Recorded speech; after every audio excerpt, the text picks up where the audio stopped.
बोले वृंदावन बिहारी लाल की जय, मेरे सावरे सरकार की जय। तो भक्तगणों, कार्तिक माह का 11वां अध्याय।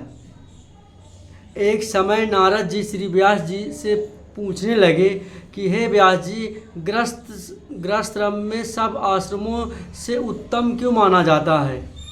गृहस्थ आश्रम सब आश्रमों से उत्तम क्यों माना गया है?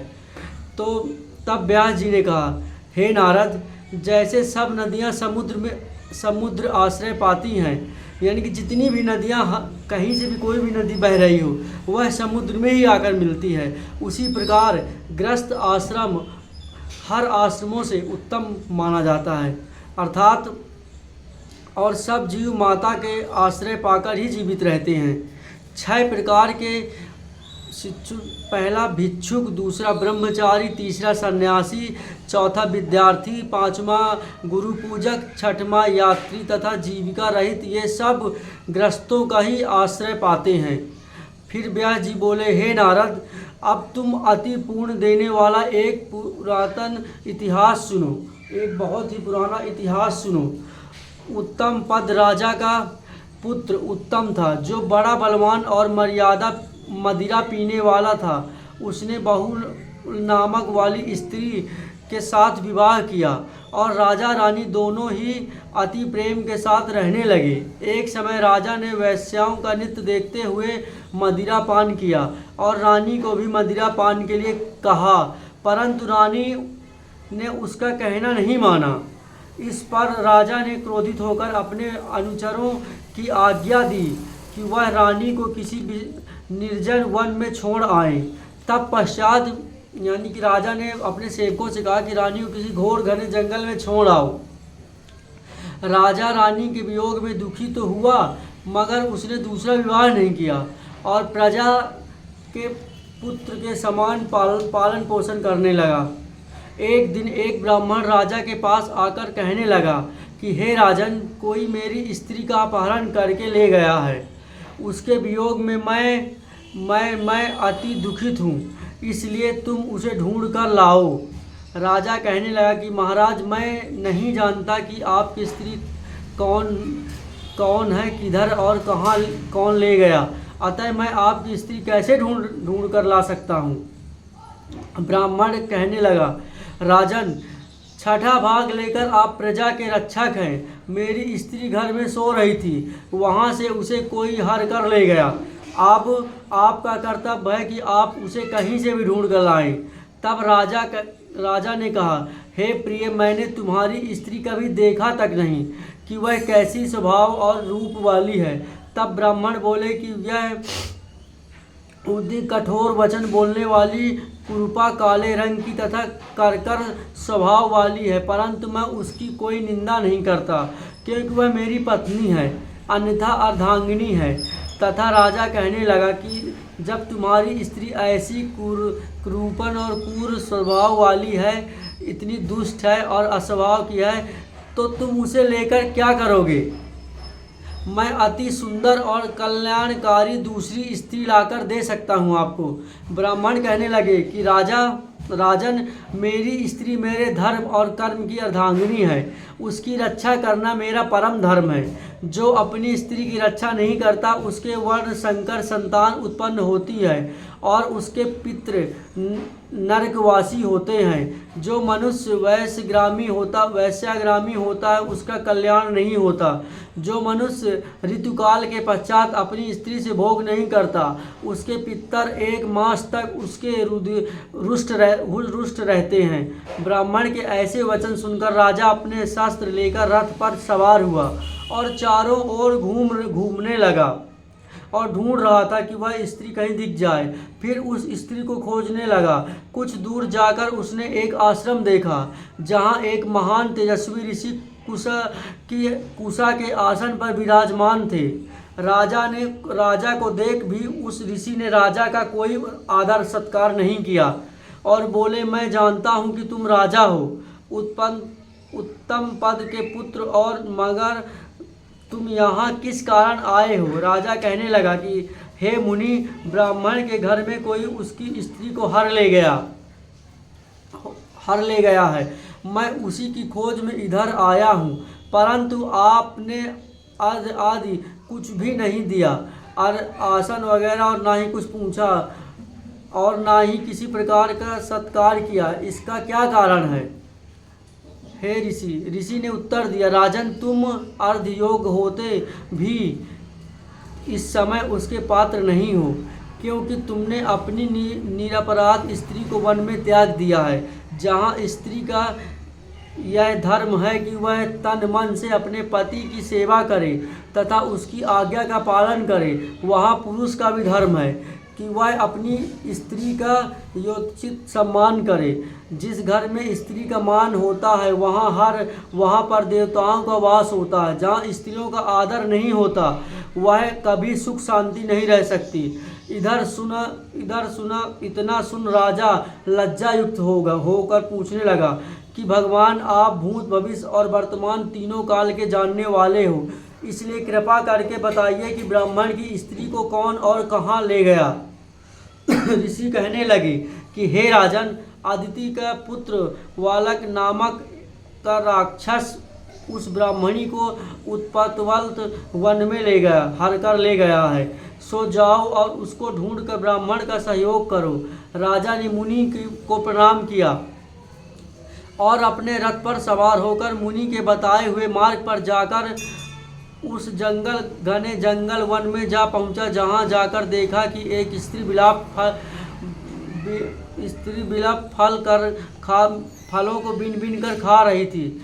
जैसे ब्राह्मण ने बताया वैसा ही उसका रंग रूप देखकर राजा ने उसे पहचान लिया और कहा कि हे कल्याणी, तुम कौन हो और इस वन में कैसे आई हो?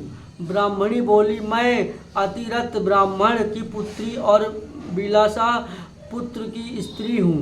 मैं अपने घर में अकेली सो रही थी मैं अकेली अपने कुटिया पर सो रही थी कि वह लाख नाम वाला राक्षस मुझको हर कर यहाँ पर ले आया। यहाँ लाने के बाद ना तो उसने किसी बात का कष्ट उत्तर दिया और ना ही मेरी सात्विक नष्ट करने की चेष्टा की। इतना होने पर भी मैं अत्यंत दुखी हूँ। राजा ने कहा कि वह ब्राह्मणी, वह राक्षस कहाँ है? तुमको तुम्हारे पति ने ढूंढने के लिए भेजा है मुझे। ब्राह्मणी ने कहा कि वहाँ इस वन में अमुक स्थान में गया है। तब राजा ने ब्राह्मणी के बताए उस स्थान पर जाकर राक्षस को देखा। राजा को देखकर वह राक्षस उसके पैरों पर गिर पड़ा और कहने लगा कि राजन, मुझे क्या आज्ञा है? राजा ने कहा कि हे निशाचर, तू इस ब्राह्मणी को क्यों लाया है? राक्षस ने कहने लगा कि राजन, जो हुआ सो हुआ। अब आप मुझे जो भी आज्ञा दोगे मैं प्रसन्नता पूर्वक उसका पालन करूंगा। तब राजा ने कहा कि हे निशाचर, यदि तू इसी स्त्री के साथ विवाह करना चाहता है तो देख, यह अत्यंत करूपी और दुष्ट स्त्री है।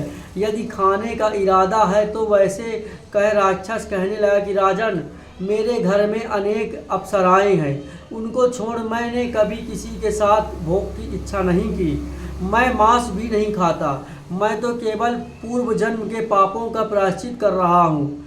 इस ब्राह्मणी का पति राक्षसों को मारने का मंत्र जानता है, अतः जब हम यज्ञ का अन्न ग्रहण करने के लिए जाते हैं तो वह हमको वहाँ से भगा देता है, क्योंकि सब यज्ञों का वही आचार बनता है। इसी कारण उस ब्राह्मण को दुखी करने के लिए मैं उसकी स्त्री को हर लाया हूँ, क्योंकि बिना स्त्री के पुरुष कर्म का अधिकारी नहीं होता। यह सुनकर राजा ने विचार किया कि यह राक्षस भी हमारी निंदा करता है। मुनि ने भी हमको अर्धयोग्य नहीं समझा।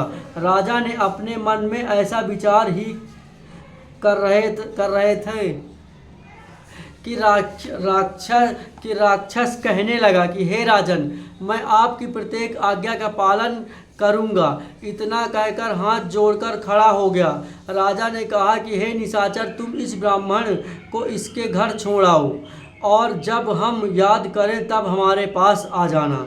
राजा की आज्ञा पाते ही वह राक्षस उस ब्राह्मणी को उसके घर छोड़ने चला गया। तब राजा सोचने लगा कि मैंने अपनी निर्दोष स्त्री को घर से निकाल दिया, अब ऐसा कौन सा पुण्य कर्म करूं जिससे वह पाप दूर हो जाए। तब राजा पुनः उन्हीं मुनि के पास गया और उनसे अपना कर्तव्य पूछकर मुनि ने कहा, हे राजन, पुरुष के लिए स्त्री धर्म, अर्थ और काम, मोक्ष सभी कुछ देने वाली स्त्री के बिना पुरुष का इस लोक तथा परलोक कहीं भी सुख नहीं मिल सकता। स्त्री चाहे कैसी हो, खोटे स्वभाव खाली वाली, मूर्ख, करूप, रोगी और दरिद्र क्यों ना हो, पुरुष को उसका सम्मान करना चाहिए। राजा कहने लगा कि हे मुनि, मैंने अपनी निर्दोष एवं पतिव्रता स्त्री को बिना अपराध त्याग दिया, अब मैं क्या करूं? तब मुनि ने कहा, हे राजन, तुम्हारी स्त्री को सतपस्ता नाम के नाग ने वन में घूमते हुए देखा तो वह उसको पाताल लोक में ले गया है। उस नाग की नंदा नाम वाली एक कन्या है, उसने अपने घर में उसको छिपा रखा है। यह सुन राजा वहाँ से अपने घर आया और ब्राह्मणों को स्त्री सहित अपने घर में देखकर बहुत प्रसन्न हुआ। तब पश्चात राजा ने वालक नामक राक्षस को याद किया तो वह तुरंत राजा के पास आकर उपस्थित हो गया। वालक को देखकर राजा ने उसे पाताल लोक से अपनी स्त्री को लाने का आदेश दिया। इसके बाद वह राक्षस पाताल लोक गया और वहां से राजा की स्त्री लाकर उसको सौंप दिया।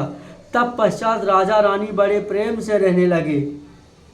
नारद जी कहते हैं कि हे राजा प्रथु, हमने तुमको गृहस्थ आश्रम का महात्म्य अति विस्तार सहित सुनाया है, और अब और क्या सुनने की इच्छा है सो कहो।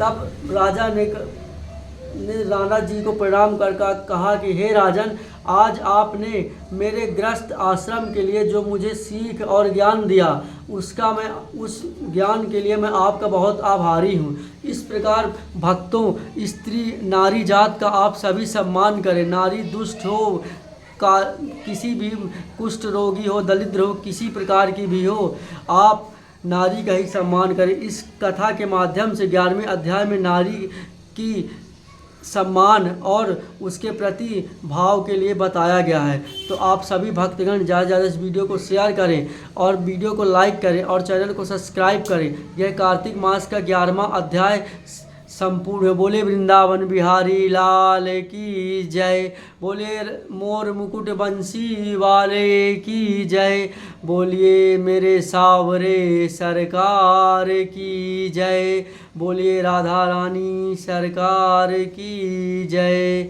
जय जय श्री राधे।